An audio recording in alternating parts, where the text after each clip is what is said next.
primeiro lugar, gostaria de te agradecer pela tua disponibilidade, de a gente poder conversar. Gostaria que tu te apresentasse, né, para as pessoas que... Então, meu nome é Christian Killing, eu sou psiquiatra da infância e adolescência e professor do Departamento de Psiquiatria da Faculdade de Medicina da URGS. E no Hospital de Clínicas eu coordeno o programa de depressão na infância e adolescência. O que está te trazendo emoção, o que a pesquisa nesse momento na tua vida e na tua prática? Nos últimos 2, 3 anos eu decidi me focar, né, na questão da depressão unipolar na infância e adolescência, por identificar uma certa lacuna assim, no nosso meio, de maneira geral, do ponto de vista tanto assistencial quanto de pesquisa. E para isso a gente criou então, né, o programa de depressão na infância e adolescência do Hospital de Clínicas, que tem um lado assistencial, mas tem um lado bem forte de pesquisa. A partir de uma charity, né, de uma instituição britânica, né, de promoção de pesquisa em saúde mental, chamada MQ. Né, MQ, eu demorei um tempo para descobrir que na verdade significa Mental Health and Quality of Life. Então é uma instituição britânica que foi fundada há uns 4, 5 anos atrás e que tem buscado, a partir de doações de pessoas privadas, né, promover e financiar pesquisas em saúde mental. Comandado pelo Philip Campbell, que é o editor da Nature, é um sujeito da área da física, mas que decidiu encampar a questão da saúde mental como sendo relevante. E eles têm financiado verbas de pesquisa em diversas frentes. E no início desse ano eles decidiram focar na área da juventude. Né? E para isso eles selecionaram 30 pesquisadores para ir a Londres discutir como aplicar recursos na área da saúde mental de jovens. Eu participei desse encontro, que foi num hotel na região metropolitana de Londres, em que a gente ficou... Como é que foi feita essa seleção? Eu tinha estado num evento do Wellcome Trust no ano anterior, que a CEO do MQ estava lá e divulgou que eles estavam selecionando pessoas para participarem. Né? Então eles divulgaram na página deles, no Twitter, enfim, e a gente tinha que fazer um processo de candidatura. Então eu mandei meu currículo, tinha resposta a algumas perguntas, né? Mas eu tenho que ser bem honesto que eu mandei assim, bem despretensioso. A minha ideia era, como eu estou, né, recentemente migrando para essa área de depressão, ainda faz poucos anos que eu estou envolvido nisso, eu vou lá, vou conhecer pessoas, né, que de repente estão trabalhando nessa área, aumentar a minha rede de contatos nessa área, contatos internacionais. Mas eu não imaginava, sendo bem honesto, eu não imaginava que a gente... Felizmente lá a coisa acabou se organizando. No primeiro dia na janta eu sentei do lado da Valéria Mondelli, que é psiquiatra do King's College, do Instituto de Psiquiatria de Londres, e a gente começou a trocar uma ideia. Eu contei para ela sobre um projeto que a gente já tinha em desenvolvimento aqui, um projeto que parte na sua primeira fase de uma colaboração com o grupo da Federal de Pelotas, da Epidemiologia de Pelotas, né? Então a gente está desenvolvendo um score de risco para a depressão. A ideia é copiar um pouco do que se faz em cardiologia. Em cardiologia, todo mundo pode ir lá baixar um aplicativo em que coloca lá se tem diabetes, não tem diabetes, tem hipertensão, não tem hipertensão, idade, e algumas se fuma ou não fuma, e a partir daí saber o seu risco de um infarto em 5 anos. A nossa ideia é fazer uma coisa parecida para a depressão. Tem um de estudo longitudinal que eles têm em Pelotas, que eles acompanham, né, os indivíduos ao longo do ciclo vital. As coortes criadas inicialmente pelo César Victor, a gente está desenvolvendo um score de risco e que a gente está, nesse momento, no processo de validação desse score numa coorte da Nova Zelândia e também numa coorte britânica. A nossa ideia, então, a partir desse score de risco, e aí entra a fase 2 do projeto, que é essa fase que foi financiada agora, a gente poder usar esse score de risco para recrutar indivíduos em alto risco e baixo risco. Tradicionalmente, em psiquiatria, se define alto risco e baixo risco por história familiar ou por sintomas subsindrômicos. A pessoa pode estar com 2, 3 sintomas de depressão porque está saindo de um episódio recente e esquecer de falar que teve um episódio recente. Então, isso é um pouco limitado.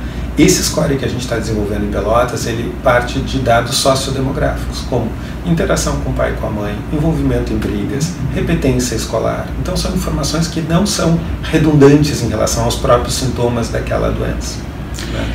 E a faixa etária, assim, que vocês estão vendo? O nosso estudo a partir das informações de 15 anos para predizer depressão aos 18 anos. Então é aquela janela que tem o pico da incidência da depressão, onde começa a aumentar de maneira bem importante, né, os casos de primeiro episódio de depressão.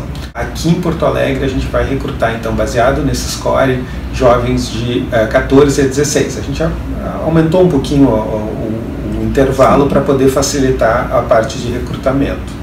A gente vai às escolas públicas da rede estadual, em primeiro lugar, aplicar esse score como triagem, e aí a gente vai selecionar um grupo de indivíduos que tem um alto risco, que não tenham depressão no momento, mas tem um alto risco, um outro grupo que também não tenha depressão e tem um baixo risco, e um terceiro grupo que é uma espécie de controle positivo, que seriam adolescentes já com depressão aos 15, ou no caso dos 14 aos 16 anos.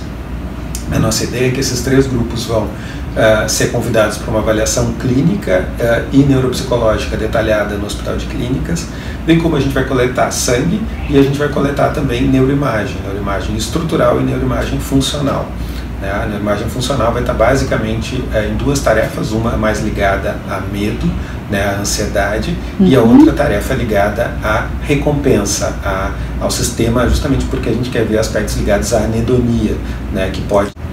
Digamos que seria entrar a psiquiatria finalmente no campo da prevenção real e ter screens que não, digamos, a entrevista psiquiátrica subjetivos para o diagnóstico ou indicação de possibilidade diagnóstica na psiquiatria, finalmente seria isso? A ideia é a gente contribuir um pouco nesse sentido. Claro que eu acho que a gente tem um longo caminho pela frente, esses vão ser dados iniciais. Contribuir para a psiquiatria se parecer um pouquinho mais com outras especialidades médicas, né? O que fazer a neuroimagem nesse grupo, nesses subgrupos, assim? O que se procura, o que não se procura, existe alguma hipótese? A ideia é que, principalmente aspectos, né, de circuitos relacionados tanto a medo, né, e a ansiedade de um lado, quanto a recompensa do outro lado, possam estar já modificados antes do desenvolvimento da depressão. Né? Claro que não é uma palavra final em termos de causalidade, mas a gente não sabe hoje em dia se um indivíduo com depressão que tem uma alteração em algum desses circuitos, se a alteração é causa ou consequência da depressão.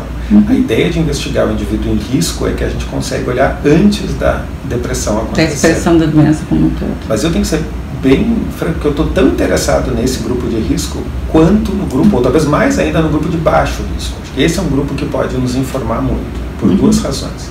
A primeira delas é que quando a gente seleciona um grupo controle, via de regra, principalmente em psiquiatria da infância e adolescência, a gente não sabe se esses indivíduos que estão sem depressão no momento, se eles não vão ter depressão ali na frente. No dia seguinte, terminou a minha pesquisa, ele vai ter depressão ali no dia seguinte. Então, esses indivíduos com baixo risco com depressão são indivíduos que vão ter em torno de 10 a 20% de chance de ter depressão do que comparado com a população geral. Então, são indivíduos que têm muito baixo risco para desenvolver depressão. Então, eles são controles futuros, digamos assim, para a depressão.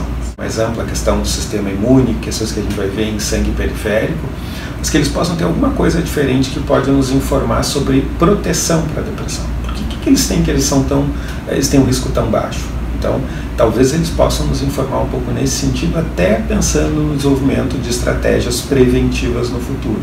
A grande questão é determinar, acho que o que a gente tem de diferente aqui é a determinação de quem é o indivíduo em risco. Tá? Em paralelo, a gente está fazendo estudos muito semelhantes, ou análises muito semelhantes, com dados do Reino Unido, da Nigéria e do Nepal, nesse consórcio, né? A gente chama o consórcio IDEA, que é a Identification of Depression Early in Adolescence. Né? A gente tem pesquisado com nossos colaboradores, ele além de médico, psiquiatra, ele é antropólogo também. Então, a ideia é que a gente também possa entender aspectos culturais envolvidos em eventuais diferenças que a gente encontra. Qual é a equipe que está participando, assim, se pudesse identificar, então, as pessoas saberem? Inicialmente são 7 pesquisadores, então os investigadores principais é a Valéria Mondelli, do Instituto de Psiquiatria de Londres, e eu aqui de Porto Alegre. Além disso, a gente conta com a participação da Helen Fisher, que também é pesquisadora do Instituto de Psiquiatria de Londres. O Brandon Court, que é esse psiquiatra e antropólogo que eu comentei, que está atualmente na universidade. Temos ainda a Jonah Swartz, que é uma pesquisadora que trabalha muito com processamento de neuroimagem e que está baseada na Universidade da Califórnia, em Davis. Temos ainda o Rakesh, da Harvard, que trabalha com células-tronco e biologia celular, que a nossa ideia é poder aprofundar nisso. E o Abiodun, que é um pesquisador da Nigéria, que tem uma coorte que ele começou com 9.000 adolescentes. A questão desse processo, digamos, te dedicando à adolescência, à depressão, há mais ou menos um ano, pelo que eu entendi. Uns 2 anos. Eu entrei como professor da URGS há 2 anos e pouco. Foi um pouquinho antes disso que a gente criou o nosso grupo focado na depressão na adolescência. Está começando um trabalho agora que provavelmente daqui a um ano ele vai ter um corpo, digamos assim. O projeto inteiro tem 24 meses de duração. É um período bastante curto, mas até pela própria natureza do MQ, a ideia é ter resultados logo, para isso poder ser levado também para os doadores, para estimular que mais pessoas doem recursos para a pesquisa. Aonde que tu espera, pensa do ponto de vista científico ou de paixão, que isso esteja daqui a 10 anos? Isso que tu está te propondo a iniciar agora. Daqui a 10 anos eu espero que a gente possa identificar de maneira, com uma relativa segurança, né, quem são os indivíduos com maior risco e menor risco para o desenvolvimento da depressão. Talvez para outros transtornos mentais também, mas a depressão, pela magnitude, né, do impacto nessa faixa etária da adolescência, para poder, como eu disse, pelo menos monitorar de perto aqueles que têm um risco intermediário, mas aqueles que têm um risco mais alto eventualmente recebam intervenções preventivas. Então a gente possa avançar na ciência de prevenção em psiquiatria, focado inicialmente na depressão na adolescência. Sonho de consumo.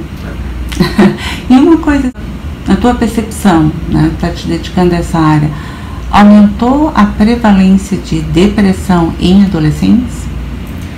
Esse eu tenho uma pessoa que está trabalhando comigo agora no seu doutorado, ele está fazendo uma revisão sistemática, uma meta-análise para responder essa pergunta. A gente não sabe. A gente não sabe. O que a gente sabe, sim, é que há um maior reconhecimento por parte das famílias, por parte dos profissionais de saúde, por parte das escolas e dos próprios adolescentes. Se isso é um aumento real de prevalência, a gente precisa de estudos de base comunitária para responder isso. A gente está fazendo uma meta-análise, espero que em alguns meses a gente vai ter já resultados definitivos para poder responder essa pergunta. Agora que as pessoas estão buscando mais atendimento, por isso eu acho que são diferentes frentes aí de dados que têm nos mostrado, tanto no exterior quanto no Brasil, de que isso está acontecendo sim. Muito obrigada, parabéns, tudo de bom para vocês e para nós no futuro. Tá certo, eu que agradeço. Um abraço.